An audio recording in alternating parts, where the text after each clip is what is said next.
security culture is the ideas, the customs, and the social behaviors that impact security in an organization. It's as simple as that. And who should enforce it? Well, because it's a cultural initiative, it involves everyone, from HR to finance to IT. It's not just an IT problem as it's often viewed. So everybody's involved. How do you enforce it? Well, first of all, since it's everybody's business, communicate with all the different stakeholders in the organization. Make sure you understand how it benefits them, because it benefits HR different than it benefits IT, and make one idea out of it. That's the best way to approach it. As with anything with a culture, it's not easily done. It's not simple. It's not a tool you just switch on. So what you want to do is, first of all, you want to create an understanding of what security culture is, define a definition, because a lot of people still don't know what security culture actually does, or how you should, what the term behind it is. That's the first thing. A lot of people don't understand that it serves the business.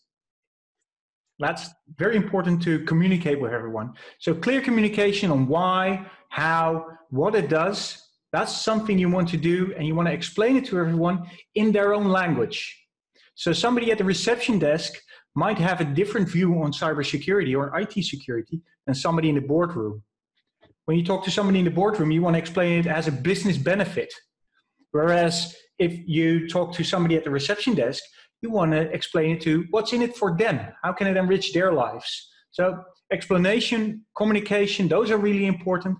And then to get commitment and actually long-term motivation to help out with a security culture, reporting is very important. So you need to make sure that people see where you stand today as an organization, where are you with security culture today, and where do you want to go, and how do you get there? That's basically it. It's all about communication in the end.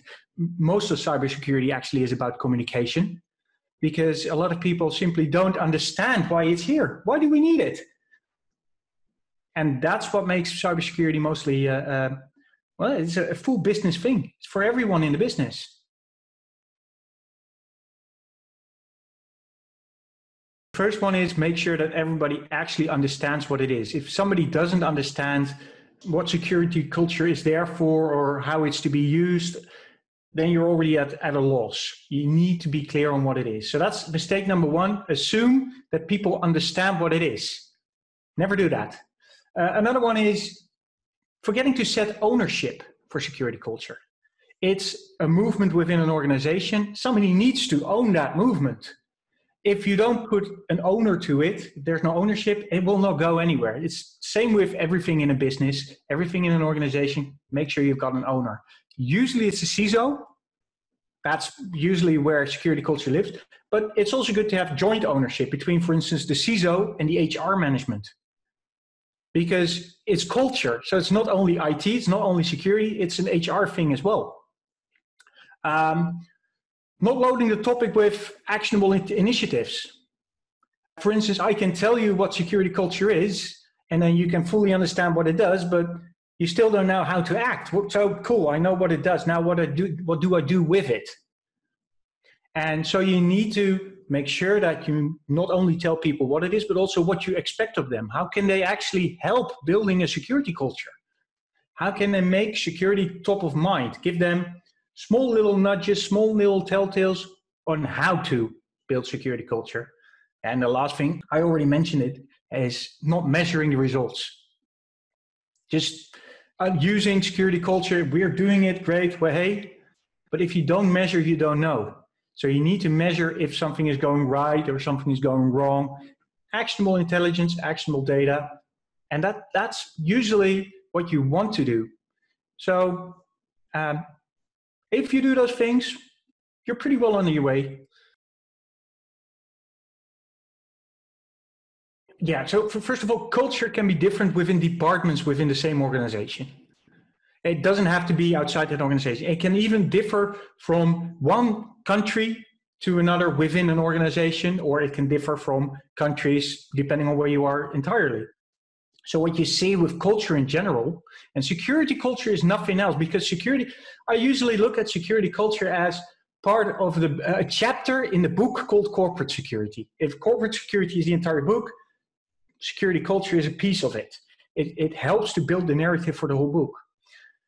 So if you look at differences, it has very much to do with culture of a country and culture of its people. Think about it. If you're in the US, think about US organizations.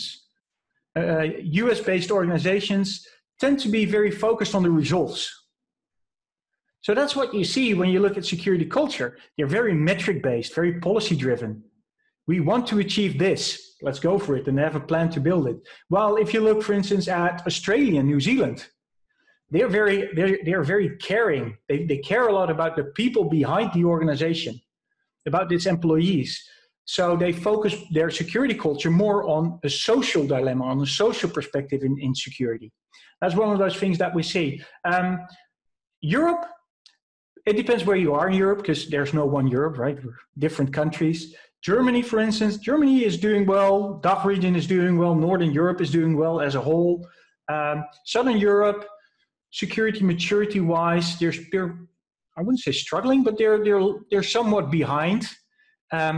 Also because it's a matter of money. Financially, an organization is doing really well. Well, they have the means, the money to actually spend on something like security culture. Whereas if they don't have those funds, they're more likely to spend it on bare minimum IT. Build a firewall, buy a firewall, and hey, we're secure, right? That's still what a lot of people think. So security culture is, for a lot of organizations, still a luxury product. But what we do see, and we see that trend very clearly, is we see more and more organizations actually using security culture as a tool to promote security throughout the whole organization. And that's what it is. It's a tool in the end. Working from home, you run the risk of social distancing because you don't talk to anybody. And if you talk to somebody, well, through Zoom or Teams. And while you still have contact with people, what we see happening is that you focus more on the business side of things instead of the social side of things. At KnowBe4, for instance, we actually have coffee breaks with people. We call somebody and have a coffee break and talk about fun things. Not every organization does that. And you run the risk as an organization that social distancing actually diffuses the message that you want to build for security. Because everybody is just doing their daily thing and actually working, while you also, as a security organization, want to maintain that security is top of mind with everybody. Well, when you're working from home, do you always think about what the correct secure behavior is? Not always. So what we always advise customers and organizations is keep promoting security. Do an internal webinar. Make sure you've got your security awareness program up and running. Even though somebody's at home, doesn't mean you shouldn't be able to train them. Because only by reiterating that message, keep telling them security is important, keep telling them security has value to the business, that's when you keep security top of mind. So that's what we see. People slip up. People make little slip-ups because they're at home and it's easy to get distanced and it's easy to get distracted, basically.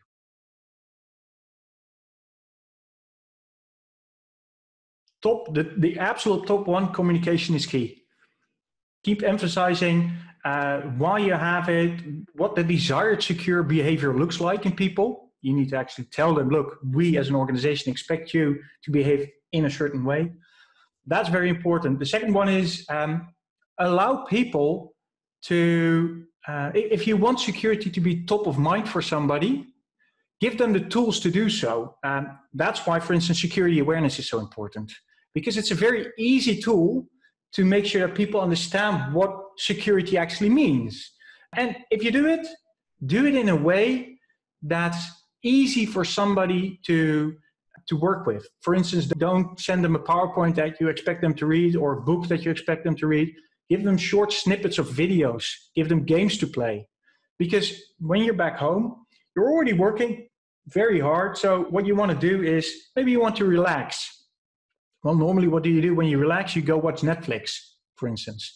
So why not present them with a fun series on security awareness that they can watch from home instead of Netflix, but it's still, the essence is it's a fun thing to do. And yes, you learn something about security, but the essence is you motivate people to do it. That's a good one. As an organization, what we usually forget is that IT, and a lot of security is an IT thing. That's just the way it is. It's owned by IT. They're already busy, especially now, because everybody's working from home, so they have to make sure that the VPNs are running, people are secure from their home, they're all remote. So one of the things we usually advise as part of a security culture is automate the mundane. Go automate whatever you can as an IT department so you have more time to actually spend on teaching people how to be secure, on helping people to showcase secure behavior. Something you can, for instance, automate is, in our case, phishing. If you train people, you want to phish them to see if they learned all the skills. Well, that phishing part, you don't have to do by hand. You can just automate it. Set up rules, make sure people get phished, see the results, and do remedial training after that. That's one of the things you can automate, which gives you as an IT department more time to focus on the business at hand. Oh, and one very important thing. Always never forget to show management what they spend their money on and how it's actually helping the business. So when you have a security culture in place, which costs money, it costs time, attention, resources, thus it costs money. You want to show management what they get in return. And you need to do that in their language. A lot of what I see in security is that people talk about the amount of viruses they stopped or the amount of attacks that they parried with their firewall. Which, sure, for you as a security expert, that's very important and handy information.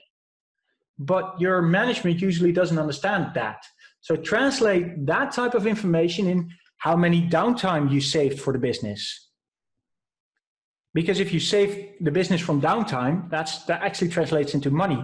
So it becomes a return on investment for your management, and that's what they like. And also think about security culture, and that's my last tip. It's not only about reducing risk. A lot of what we do in security is focused on risk reduction. But if you look at it from that perspective, well, it's just something like an insurance. And you don't want that. You don't want to view it as an insurance. You want to view it as a tool that can actually help the business go faster. And that's where security culture really helps, because it's something, if it's a culture, just like it's a corporate culture, you don't have to explain to an organization, to your fellow colleagues, what the value is, because culture is embedded in any organization. Every organization has a culture. It's already there. You just make security a small part of that culture, that chapter in that book. And if you do those things, you're pretty well set up. You make it a sustained effort from the organization if you do it like that.